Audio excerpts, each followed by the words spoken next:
పరమాచార్యుల అమృతవాణి. అప్పయ్య దీక్షితుల భక్తి పరీక్ష. అప్పయ్య దీక్షితుల వారు గొప్ప శివభక్తులు.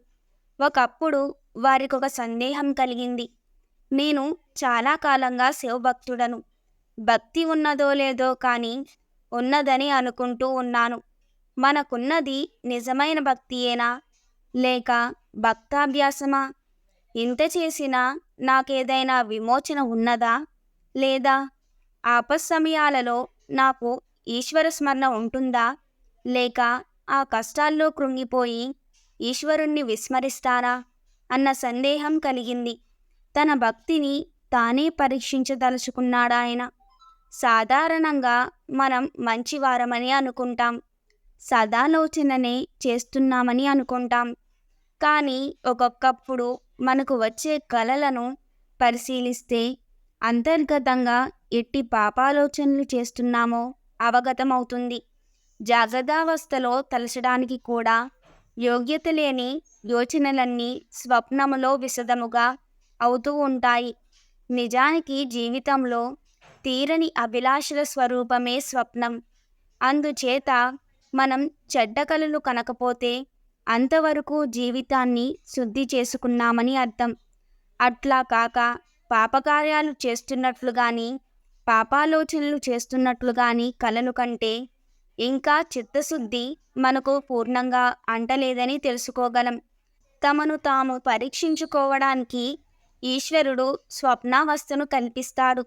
అప్పయ్య దీక్షితుల వారికి ఈ స్వప్నమర్మం తెలుసు.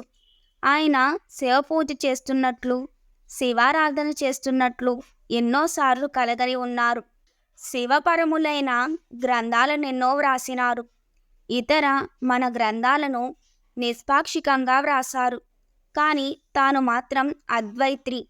దీక్షితుల వారు తమను తాము పరీక్షించుకోవడానికి మార్గమేదని ఆలోచించి మనంగా ఉన్మత్తావస్థను తెచ్చుకుంటే ఆ సమయంలో మన మాటలు చేష్టలు ఎలా ఉంటాయో అవే మన నైజగుణానికి చిహ్నాలుగా ఉంటాయని తీర్మానించి శిష్యులను పిలిచి తాను పిచ్చిగా ఉన్నప్పుడు చెప్పే మాటలనన్నింటినీ రాసి ఉంచమని, పిచ్చి నిమ్మలించడానికి ఇవ్వవలసిన ఔషధమును వారికి చెప్పి పిచ్చివాడైపోయాడు.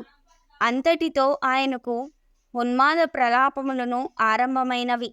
శిష్యులు ఆయన చెప్పినట్లే వాగినదంతా వ్రాసుకున్నారు. కొంతసేపటికి నివారణౌషధం ఇవ్వగా దీక్షితుల వారికి స్వస్థత కలిగింది. ఆ ఉన్మాదవస్థలో ఆయన ఏ బడి శ్లోకాలు ఆసువుగా చెప్పారట. వానికి ఆత్మార్పణొస్తుంది అని ఉన్మత పంచసతి అని పేర్లు. దీక్షితుల వారిని ఉన్మాదావస్థలోనూ శివస్మరణ వీడలేదు. తన్మయతతో బాష్ప నేత్రాలతో ఆయన శివుణ్ణే తలుస్తూ ఉండినాడు. పిచ్చి ఎత్తినప్పటికీ బుద్ధి మారకుండా ఒకే ఆత్మ ఉన్నందున శివస్మరణ చేసినాడు. ఎటువంటి కష్టములు వచ్చినప్పటికీ ఎటువంటి వ్యాధులు వచ్చినప్పటికీ దైవస్మరణ మాత్రం మనం వదలరాదు.